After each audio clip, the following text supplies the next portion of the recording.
నాది love problem అండి. Schooling లో ఉన్నప్పటి నుంచి నాకు ఆ అబ్బాయి పరిచయం అండి. ఇటు లవ్ ఇటు పేరెంట్స్ మధ్యలో నలిగిపోతున్నానండి. ఇప్పుడు తల్లిదండ్రులు ఒప్పుకోకపోతే ఏం చేద్దామని అనుకున్నారు? లేదని అబ్బాయి కావాలంటావా మేము ఇద్దరి మీద విషయం తీసుకొని ఊరేసుకొని చచ్చిపోతామని నన్ను already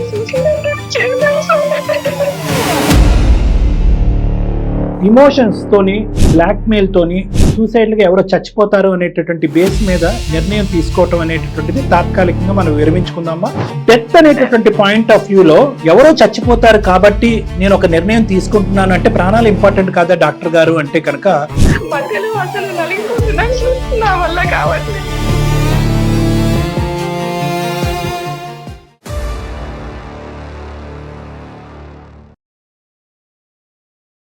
Anu's skin and hair clinic సమర్పించి అందమైన జీవితం కార్యక్రమానికి స్వాగతం. నమస్తే కళ్యాణ్ గారు. ప్రత్యూష అని మనకు ఒక అమ్మాయి మెయిల్ చేశారండి. ఇది ఒక సామెత ఉంటుంది చూడండి, కరవమంటే కప్ప కోపం, విడమంటే పాము కోపం. తను చెప్పిన సమస్య వింటే అట్లా అనిపించింది, చాలా క్రిటికల్ గా అనిపించిందండి. జనరల్ గా వినే సమస్య, బట్ నాకు అట్లా అనిపించింది.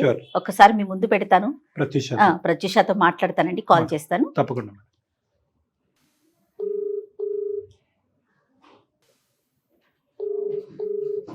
హలో, నమస్తే అండి ప్రత్యూష గారా? అవునండి, నేను జయానండి, సుమన్ టీవీ అందమైన జీవితం ప్రోగ్రామ్ నుంచి కాల్ చేస్తున్నాను. నాతో పాటు డాక్టర్ కళ్యాణ్ చక్రవర్తి గారు ఉన్నారండి స్టూడియోలో. ఒకసారి మీ సమస్య మాట్లాడండి. చెప్పమ్మా, ఎవరిది సమస్య, ఏంటి ప్రాబ్లం? యాక్చువల్లీ నా గురించి నేను మెయిల్ చేశానండి మీకు. రైట్. ఎంటెక్ అయిపోయిందండి నాది, జాబ్ ట్రయల్స్ లో ఉన్నానండి. ఓకే, ఎంత ఉండొచ్చమ్మా మీ వయసు? నాది 26 ఉంటుందండి. 26. చెప్పండి అమ్మా, ఇష్యూ ఏంటో. నాది లవ్ ప్రాబ్లం అండి. స్కూలింగ్ లో ఉన్నప్పటి నుంచి నాకు ఆ అబ్బాయి పరిచయం అండి. స్కూల్లో అప్పటి నుంచి ఇప్పటి వరకు గైడ్ చేసుకుంటూ, హెల్ప్ చేసుకుంటూ అదే ప్యూరిటీతోనే ఉన్నాడండి. ఇటు లవ్ ఇటు పేరెంట్స్ మధ్యలో నలిగిపోతున్నానండి. ఏం చేయాలో అర్థం కాక మీకు మెయిల్ చేశాను. ఈ అబ్బాయి మీ తల్లిదండ్రులకు పరిచయమేనమ్మా? మా పేరెంట్స్ తో కూడా మాట్లాడిపించాను. అంటే ఫ్రెండ్ గా చూపెట్టావా లేదంటే కాబోయే భర్త కింద చూపెట్టావా? ప్రేమించి ఇట్లా పెళ్లి చేసుకోబోతున్నామని చూపించానండి మా పేరెంట్స్. రైట్. సెటిల్డ్ సెటిల్డ్ అండి. ఇప్పుడు అబ్బాయి జాబ్ చేస్తున్నారండి. జాబ్ అయిపోయింది. మీది కంటిన్యూస్ గా స్కూల్ డేస్ నుంచి ఇప్పటి వరకు ఒకటే జర్నీ అమ్మా, లేదంటే మధ్యలో గ్యాప్ వచ్చిన తర్వాత మళ్ళీ రీకనెక్ట్ అయ్యారు? స్కూలింగ్ ఒకటే దగ్గర ఉండేది, కాలేజ్ లో సెపరేట్ అయ్యాము, బట్ ఆ లవ్ మాత్రం ఇప్పుడు కంటిన్యూ అయిందండి ఇన్ని ఇయర్స్ నుంచి. సో టోటల్ రిలేషన్షిప్ పరంగా ఎంతకాలం అనుకోవచ్చమ్మా? నేను 9th క్లాస్ ఉన్నప్పటి నుంచి స్టార్ట్ అయిందండి. అవునండి, 12 years. ఒకే ఊరమ్మా? ఓకే ఊరండి. యాక్చువల్లీ మాది వికారాబాద్ అండి. వికారాబాద్ లో ఉన్నప్పుడు సేమ్ స్కూల్. అబ్బాయిది నాది లవ్ అన్నప్పుడు తెలియని వయసు అప్పుడు. కరెక్ట్ అమ్మా. కానీ మీ పేరెంట్స్ కి ఇందులో కనిపించేటటువంటిది ఏంటమ్మా? అంటే మీకు నచ్చినటువంటి అబ్బాయి మీ పేరెంట్స్ కి నచ్చకుండా ఉండే పరిస్థితి ఎందుకు?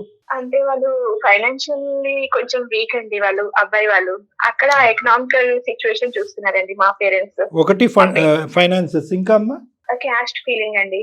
క్యాస్ట్ అదే ఈ రోజుల్లో కూడా కాదమ్మా. మరి ఇవన్నీ మరి నువ్వు ముందే ఊహించలేదమ్మా? నా ప్రమేయం లేకుండా జరిగిందండి. అప్పుడు ఒక లవ్ అనే ఫీలింగ్ వస్తుందని కూడా అనుకోలేదు.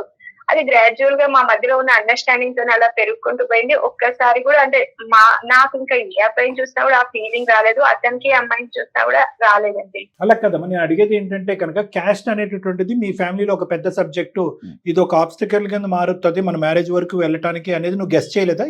అంటే ఇంత వరకు వస్తుంది అని కూడా అంటే ఊహించలేకపోయానండి నేను ఆ టైంలో. ఆ అబ్బాయి సైడ్ నుంచి వాళ్ళ పేరెంట్స్ ఏమంటున్నారమ్మా? వాళ్ళ పేరెంట్స్ ఓకే అండి. నువ్వు ఒక్కదానివేనమ్మా? నేను అవునండి, మా పేరెంట్స్ కు నేను ఒక్కదానే కూర్చున్నాండి. ఎంతో గారభంగా పెంచుకున్నారు.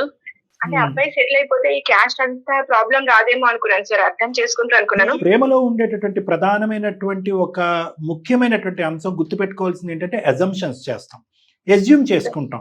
అంటే నా కళ్ళతో చూసి నా మనసుకు నచ్చినటువంటి అబ్బాయి ప్రపంచాన్ని అందరికీ కూడా ఏదో విధంగా నచ్చేస్తాడు ఏదో చెప్పి. అంటే అక్కడ ఏంటంటే ప్రేమలో ఉన్నటువంటి ఒక కీ పాయింట్ ఏంటంటే ఆ ప్రేమ అనేటటువంటి కళ్ళతో only positive aspects of the partner మనం చూస్తూ ఉంటాం.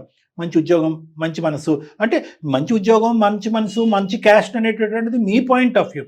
మరి మీ పేరెంట్స్కి ఆ మంచి అన్నది వెళ్తుందా? అది ట్రాన్స్మిట్ అవ్వాలి అంటే కనుక ఒక చిన్నపాటి అంశం ఏంటంటే మీ ఇంట్లో ఇంతకు ముందు ఎప్పుడన్నా ప్రేమ వివాహాలు వివాహాలు. జరిగినాయా? జరిగినప్పుడు దానికి మీ పేరెంట్స్ ఎలా స్పందించారు? దాన్ని నెగిటివ్ గా స్పందించారా? అవి ఇంటర్ కాస్టా, సేమ్ కాస్టా? అలాంటివి సేమ్ కాస్టా, ఇంటర్ కాస్టా అనేటటువంటిది కొంతవరకు పేరెంట్స్ యొక్క సైకాలజీ మనకు అర్థమవుతుంది. రెండో అంశం ఏంటంటే, ఇలా ప్రేమించుకునేటువంటి అబ్బాయిలు అమ్మాయిలు ప్రేమకి మనం వ్యతిరేకం కాదు, కానీ తల్లిదండ్రులకు మీరు ఎప్పుడు చెప్తారు అనేటటువంటిది చాలా ఇంపార్టెంట్.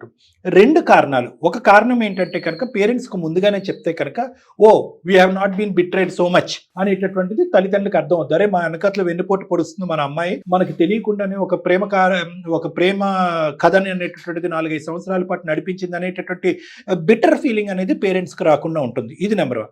నెంబర్ 2 ఏంటంటే, చాలా మంది అమ్మాయిలు ఏమనుకుంటారు, అమ్మాయిలు కానీ అబ్బాయిలు కానీ, సరే ఎక్కువ రోజులు ప్రేమించాము, ఎక్కువ రోజుల పాటు మనకు ఒక అబ్బాయి తెలుసు అని అనుకుంటే కనుక ఆటోమేటిక్గా తల్లిదండ్రులు ఒప్పేసుకుంటారు కదండి అని అంటారు.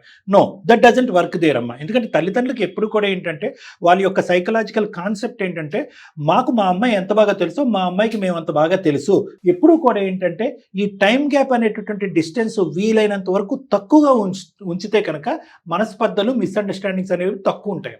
అంటే మామూలుగా అది ఒక జనరల్ పిక్చర్ గురించి చెప్పాను ప్రత్యూష. మీ వరకు అయితే మాత్రం ఈ అబ్బాయిని, అంటే జనరల్ గా మనం అందరం అనుకున్నప్పుడు యూజువల్ గా, అంటే మా వరకు మీరు చేసి ఉంటారేమో కానీ గాఢమైన ప్రేమ కాకపోతే మా వరకు చేసి ఉంటారేమో అని అనుకుంటున్నాను. కానీ నేను చూసినటువంటి కొన్ని ఇలాంటి సందర్భాల్లో ఏంటంటే, సార్ ఆ అబ్బాయి అంటే నాకు ఇష్టమే, కానీ అట్ ద సేమ్ టైం మా తల్లిదండ్రుల మీద నాకు ప్రేమ కూడా చాలా ఎక్కువగా ఉంది, కాబట్టి మేము ముందు నుంచే మన ఇద్దరు ఒకటవుదాము అనేటటువంటి ఆలోచనతోనే ప్రయాణం మొదలుపెట్టాము. కానీ ఏదన్నా తల్లిదండ్రుల దగ్గర నుంచి అకారణమైనటువంటి ఒక పరిస్థితి వస్తే కనుక, లేదంటే కారణం ఉన్న కారణం లేనటువంటి పరిస్థితి వస్తే కనుక, ఎవరి స్థానానికి వాళ్ళు వెళ్ళిపోదాం, మనం ముందుకు ప్రయాణం చేయొద్దు అనే అండర్స్టాండింగ్తో కూడా లవ్ చేసుకునేటటువంటి అబ్బాయిలు అమ్మాయిలు నా దగ్గరికి వస్తున్నారమ్మా. చాలా గ్రేట్ అది. నేను దాన్ని ప్రేమ అంటారా సార్ అని మీరు అనుకుంటే కనుక దాని నిర్వచనం ఎవరికి వాళ్ళుగా అనుకోవచ్చు. నేను తల్లిదండ్రుల ప్రేమ కాపాడటం గురించి మన ఇద్దరం ఒకటి అవ్వాలి, కానీ ఒకప్పుడు తల్లిదండ్రులు వ్యతిరేకిస్తే విత్డ్రా అవ్వాలి అనుకున్నాను. ఆ విధంగా మీ ప్రేమలో ఆ కండిషన్ ఏమైనా ఉందా? ఎప్పుడైనా అనుకున్నారా? ఒకప్పుడు ఇరువైపుల తల్లిదండ్రులకు ఒప్పుకోకపోతే లెటర్స్ విత్డ్రా అనేది ఎప్పుడైనా అనుకున్నారా? అంటే నా వైపు నుంచి అనుకున్నాను సార్. ఫస్ట్ అబ్బాయి కూడా అలా అనుకున్నాం, కానీ ఇప్పుడు అది అవ్వటం లేదు సార్. అది సాధ్యం కావట్లేదు. నేను ఉండలేకపోతున్నాను, అబ్బాయి కూడా అంటే ఉండలేకపోతున్నాను సార్. అలా 12 years అసోసియేషన్ వీళ్ళది సార్. ఇంకా దాంతో నా బాండింగ్ తోని ఒకరి విచ్చి ఒకరం ఉండలేకపోతున్నాం సార్. ఓకే. మరి ఒకప్పుడు తల్లిదండ్రులు ఒప్పుకోకపోతే ఏం చేద్దామని అనుకున్నారా? ఇప్పుడు కాదు, అప్పుడు ప్రేమించుకున్నప్పుడు, అదే మీ లెంత్. యాక్చువల్లీ మేము అసలు ఎప్పుడు కూడా ఒక మాట అనుకున్నాం, కానీ మళ్ళీ మా మనసులో అప్పుడు కూడా యాక్సెప్ట్ చేయలేదు సార్. అనుకున్నాము కానీ యాక్సెప్ట్ చేయలేదు. ఎలాగైనా వాళ్ళని ఒప్పిద్దాము, వాళ్ళకి కావాల్సింది ఏంటి, మన ఇద్దరం సపోర్ట్, ఒకరికొకరం సెటిల్ అవ్వాలి, ఇద్దరం బాగా చదువుకొని వెల్ సెటిల్ అవుదాం, అప్పుడు మన పేరెంట్స్ ఒప్పుకుంటారు అనే ఇంటెన్షన్ తోని ముందుకు వెళ్ళాం సార్. ఎక్కడ కూడా అంటే చదువును మేము నెగ్లెక్ట్ చేయలేదు. మా ప్రేమతోని ఇలా డిస్టర్బ్ అవ్వడం, డిస్ట్రాక్షన్స్ అలా కూడా పెట్టుకోలేదు. అంటే అతను ఇందాక సెటిల్ అవ్వలేదు అన్నారు కదా, ప్రెజెంట్ అతను ఏం చేస్తున్నారు? ప్రెసెంట్ ఇప్పుడు అసలు జాబ్ చేస్తున్నారండి. నేను ఇంకా జాబ్ ట్రయల్స్ లో ఉన్నాను. నాకంటే 1 year సీనియర్ మేడం. ఓకే, తను ఆల్రెడీ జాబ్ చేస్తున్నారు. అయితే వైఫ్ అండ్ హస్బెండ్ కావాలో అంతవరకు అయితే ఎర్న్ చేస్తున్నారు.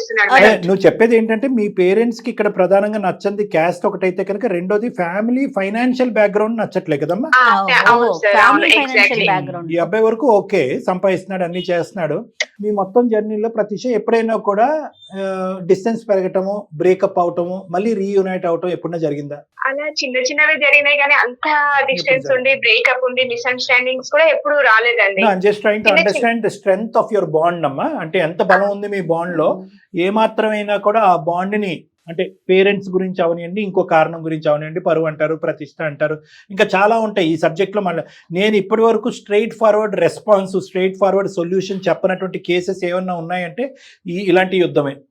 ఎందుకంటే ఇక్కడ ఎవరు స్టాండ్స్ వాళ్ళది మేడం. పేరెంట్స్ అర్థం చేసుకుంటారు సార్, అన్నట్టు నాకు ఈయన అర్థం చేసుకుంటారు సార్. ఎవరు అర్థం చేసుకోలేకపోతున్నారు. మధ్యలో అసలు నలిగిపోతున్నాను సార్, నా వల్ల కావట్లేదు.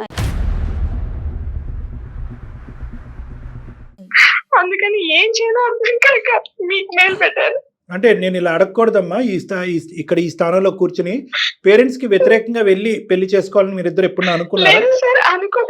ఒకప్పుడు మీరు చేసుకున్నారు, మీ పేరెంట్స్ యొక్క ఒకవేళ మీరు పెళ్లి చేసుకున్నారు అనుకోండి, అప్పుడు ఎలాంటి సిచ్యువేషన్స్ రావచ్చు? యాక్చువల్లీ మేడం మా పేరెంట్స్ ఎట్లా అంటున్నారంటే మా పేరెంట్స్ కు నేను ఒక్కగానే కూతుర్నండి. అల్లారు ముద్దుగా గారాబంగా పెంచారు. వాళ్ళు నాకు ప్రాణం పెట్టి పెంచారు. కెరీర్ డిస్టర్బ్ కాలేదు, హద్దులు దాటి ప్రవర్తించలేదు. మేము అన్ని బ్యాలెన్స్ చేసుకుంటూ వచ్చామండి. ఇప్పుడు నాకు జాబ్ ట్రయల్స్ కూడా కాదండి, జాబ్ కూడా నాకు వచ్చిందండి. వచ్చినా నేను రిజెక్ట్ చేసుకుంటూ ఉన్నానండి ప్రతి జాబ్. ఎందుకనండి? ఎందుకంటే నెక్స్ట్ స్టెప్ మళ్ళీ మా పేరెంట్స్ పెళ్ళంటారండి. నేను ఇప్పుడు మా పేరెంట్స్ ఏమంటున్నారంటే అబ్బాయిని మర్చిపో, మొత్తానికి మర్చిపో. మేము ఇప్పుడు నీకు జాబ్ నువ్వు జాబ్ అంటున్నావు కదా, నీ కెరీర్ కోసం చదివామంటున్నావు కదా, నా మీద నమ్మకం లేదని మమ్మల్ని అంటున్నావు కదా, నీకు జాబ్ రాగానే ఒక 2 to 3 months తర్వాత వెంటనే మన క్యాస్ట్ వాళ్ళ వెల్ సెటిల్డ్ వాళ్ళని మేము పెళ్లి చేస్తాం, చేసుకో. లేదని అబ్బాయి కావాలంటావా మేము ఇద్దరి మీద విషయం తీసుకొని ఊరేసుకొని చచ్చిపోతామని నన్ను.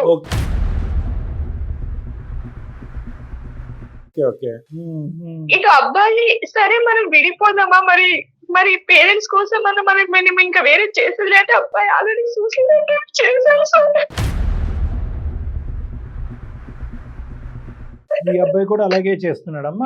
2 సార్లు. చాలా పిచ్చితనం అమ్మా. అటువైపు మీ పేరెంట్స్ అంటాం అనేది కూడా పిచ్చితనము, ఈ అబ్బాయి ఇలా చేయటం అనేటటువంటిది కూడా నిజంగా పిచ్చితనం. సూసైడ్ అటెంప్ట్ ఏంటమ్మా? ఎందుకు చేసుకోవాలి సూసైడ్? మనం ఒక సంవత్సరం కాకపోతే 2 సంవత్సరాలు వెయిట్ చేస్తాం, లేదంటే 10 సంవత్సరాలు వెయిట్ చేస్తాం, ప్రేమను జయించుకుంటాం. చచ్చిపోయి సాధించేది ఏముందమ్మా ఈ రోజు? నేను అబ్బాయి వైపు వెళ్తే పేరెంట్స్ అంటున్నారు, పేరెంట్స్ అంటే అబ్బాయి అంటున్నారు.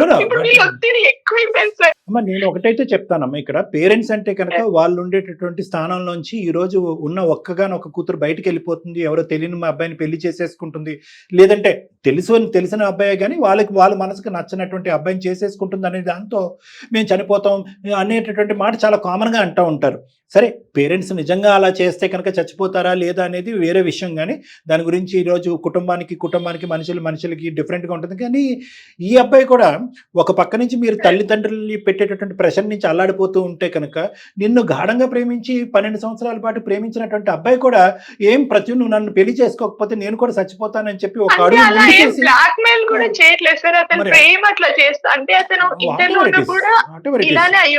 కదమ్మా. ఇక్కడ నేను అనేది ఏంటంటే ఒకప్పుడు నేను చచ్చిపోతాను అని అన్నా, లేదంటే ఇంకో మానసిక పరిస్థితిలో అతను సూసైడ్ అటెంప్ట్ చేసుకున్నా కూడా ఇక్కడ నీ పరిస్థితి అర్థం చేసుకోవాలి కదా. అతని ఇంట్లో కేక్ వాక్, అమ్మ వాళ్ళ ఇంట్లో కేక్ వాక్, అమ్మ నాన్న నాకు ఒక అమ్మాయి నచ్చిందమ్మా, అమ్మాయి సెటిల్ అయింది, చిన్నప్పటి నుంచి తెలుసు, ఓకే గో హెడ్, అదృష్టవంతుడు. కానీ అదే ఇక్కడ ట్రాన్స్మిట్ చేస్తే ఎలా? ఇక్కడ మీ ఇంట్లో జరిగేటటువంటిది, మీ 4 గోళ్ల మధ్యన మీ అమ్మ నాన్నతో పాటు మీరు జరిగేటటువంటి డిస్కషన్స్ వాళ్ళ ఇంట్లోకి ఎలా ఈక్వేట్ చేసుకుంటాం? అది నిన్ను బాగా ప్రేమించినటువంటి అబ్బాయి అర్థం చేసుకోరాదు. ప్రతి టేక్ యూర్ టైం, నువ్వు అనవసరంగా మెంటల్ ప్రెషర్ పెట్టుకోవద్దు. తన పేరెంట్స్ ని తీసుకుని వచ్చి వీళ్ళతో మాట్లాడే ప్రయత్నం 1-2 సార్లు అసలు ట్రై చేశారా? కనీసం అతను ఆ అబ్బాయి వైపు నుంచి ఏమన్నా ట్రై చేశారండి? అక్కడ అంత ప్రయత్నం కుదరలేదా? చూసారు వాళ్ళ వైపు నుంచి కూడా. సరే ఒకవేళ ఫైనాన్షియల్ గా వెల్ అండ్ గుడ్ ఉంటే ట్రై సరే ఓకే ఆ ఇష్టంతోనైనా యాక్సెప్ట్ చేద్దామని చూసారు మేడం. కానీ వాళ్ళు నాట్ సాటిస్ఫైడ్ అండి. వాళ్ళు వచ్చినంత మాత్రాన క్యాస్ట్లు మారుతో, వాళ్ళు వచ్చినంత మాత్రాన ఫైనాన్షియల్ స్టేటస్ చేంజ్ అవ్వదు. ఏదైతే ముందు వాళ్ళని చూడకుండా ఉందో అదే ట్రాన్స్పరెన్సీ. ఇప్పుడు ఇక్కడ వాళ్ళకి ఏంటంటే ఎవరు వచ్చి మాట్లాడినా, ఆ పేరెంట్స్ వచ్చినా వాళ్ళ సైడ్ నుంచి పెద్దవాళ్ళు వచ్చినా కూడా వాళ్ళు ఆల్రెడీ ఫిక్స్ అయి ఉన్నారు. ఏంటంటే మాకున్న ఏకాకి ఒకే ఒక కూతురికి మేము తీసుకొచ్చేటటువంటి సంబంధమే పర్మనెంట్ బంధం కింద మారుతుంది. అందులో సో అది ఫిక్స్ అయినప్పుడు ఎవరైనా కూడా అంటే అతని వైపు నుంచి ఎంత స్ట్రాంగ్ గా ఉంది అనేది ఒక అర్థం చేసుకోవడానికి ఒక పాయింట్ తప్ప, మీరు అన్నట్లుగా వన్స్ వాళ్ళు ఫిక్స్ అయి ఉన్నారు, అతని ప్రయత్నం కూడా అతను చేశాడు. మరి ఎట్లా అండి దీనికి సొల్యూషన్ ఏంటి డాక్టర్ గారు? నిజంగా నాకు అనిపిస్తుంది దీనికి సొల్యూషన్ ఏంటి? అమ్మా ఇక్కడ ఒకటి ఎవరు ప్రత్యూష, ఇది క్రిటికల్ గా మనం మారిపోతుంది. ఎందుకంటే కనుక ముందు నువ్వు వెనకతలు పోయి ఇలా పోతే అటువైపు పేరెంట్స్ వీళ్ళిద్దరి మధ్యలో నేను నలిగిపోతున్నా సార్. నేనన్నా పోదామంటే నాకేమైనా చేసుకుంటే నా పేరెంట్స్ ఊరుకోలేరు, అబ్బాయి కట్టుకోలేరు సార్. ఎంత మంది ఏం లాభం సార్ ఇట్లా? ఇమోషన్స్ తోని, బ్లాక్ మెయిల్ తోని సూసైడ్గా ఎవరో చచ్చిపోతారు అనేటటువంటి బేస్ మీద నిర్ణయం తీసుకోవటం అనేటటువంటిది తాత్కాలికంగా మనం విరమించుకుందామా, ఒక్క అడుగు వెనకేద్దాం. Let us think about a hypothetical situation. ఒక డిఫరెంట్ సిచ్యువేషన్ ప్రాక్టికల్గా ఆలోచించడానికి మనం ట్రై చేద్దాం. ఇటువైపు ప్రత్యూష అనేటటువంటి అమ్మాయి ఒక అబ్బాయిని ప్రేమించింది. ఆ అబ్బాయి సైడ్ ఉన్నటువంటి తల్లిదండ్రులు ముందుకొచ్చి హ్యాపీగా ఒప్పుకున్నారు. కానీ ప్రత్యూష సైడ్ ఉండేటటువంటి తల్లిదండ్రులు ఒప్పుకోలేదు. ఇక్కడ ప్రత్యూషకు సంబంధించినటువంటి ప్రేమించినటువంటి వ్యక్తి నువ్వు ఎంతకాలం అయితే అంతకాలం పోరాడు, నేను ఎప్పటికీ వెయిట్ చేస్తూనే ఉంటాను అని చెప్పి ఓర్పుగా ఉన్నాడు. సూసైడ్ అనేటటువంటి మాట అనలేదు, సూసైడ్ అటెంప్ట్ చేయలేదు. ఇది ఒక సైడ్. ఇమాజిన్ చేసుకో, జస్ట్ ఇమాజిన్ చేసుకో. ఇంకో సైడ్ ఏమో వచ్చి ప్రతిష సైడ్ ఉన్నటువంటి పేరెంట్స్, అమ్మ మేము బ్రతుకున్నంత కాలం ఆ అబ్బాయి అయితే మాత్రం నువ్వు పెళ్లి చేసుకోవటానికి అని అన్నారే కానీ మేము చచ్చిపోతాం గిచ్చిపోతాం అనేటటువంటి పిచ్చి మాటలు వీళ్ళు కూడా మాట్లాడలేదు. ఇలాంటి సిచ్యువేషన్లో ప్రతిష ఎటువైపు వెళ్తుందమ్మా? ప్రతిష మనసు ఎటువైపు కనెక్ట్ అవుతుంది? అబ్బాయి వైపు సార్. అబ్సల్యూట్లీ.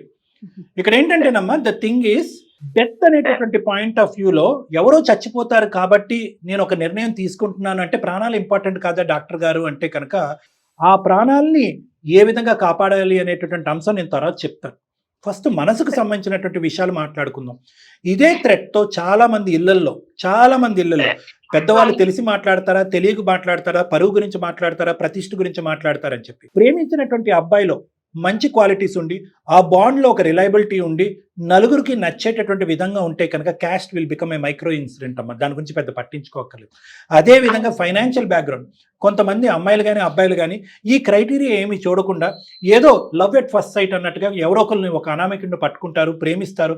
అదే అబ్బాయిల సైడ్ కూడా ఒక అమ్మాయిని తెలియనటువంటి అమ్మాయిని పట్టుకుంటుంది. వాళ్ళది మొదటి నుంచి వాళ్ళ ప్రయాణం తూతూ మంత్రంగానే ఉంటుంది. ఇక్కడ మీ ప్రయాణంలో అన్నిటికంటే బలమైనటువంటిది ఏదన్నా అంటే కనుక చిన్నప్పటి నుంచి తెలిసినటువంటి ఒక వ్యక్తి, ఎక్కడా ఒడిదడుకులు లేనటువంటి ప్రయాణం, ఎక్కడా కూడా మీ చదువుకు కానీ మీ కెరియర్కి కానీ కాంప్రమైజ్ అవ్వకుండా స్మూత్గా ముందుకెళ్ళేటటువంటి దాంట్లోనే మీ ప్రేమలో ఉండేటటువంటి బలం ఉందమ్మా.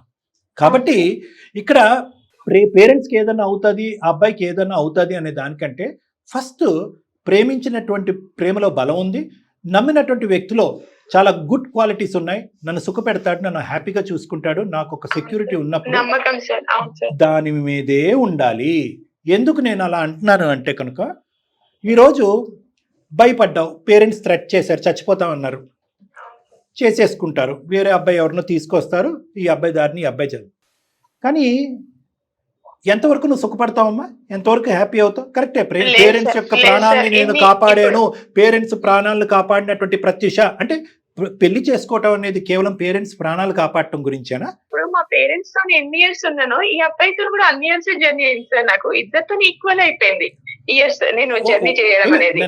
ద థింగ్ ఈజ్ ఏంటంటమ్మా, అది అలా కంపేర్ చేయలేమమ్మా. ఆ ప్రేమే, ఈ ప్రేమే తల్లిదండ్రులు ఇచ్చేటటువంటి ప్రేమని వాళ్ళని అంటే ఇప్పుడు ఇదే డైలాగ్ నువ్వు ఒక పక్క నుంచి మీ బాయ్ ఫ్రెండ్ని ఇంకో పక్క నుంచి పేరెంట్స్ని పెట్టావంటే కనుక పేరెంట్స్ చాలా హర్ట్ అవుతారమ్మా.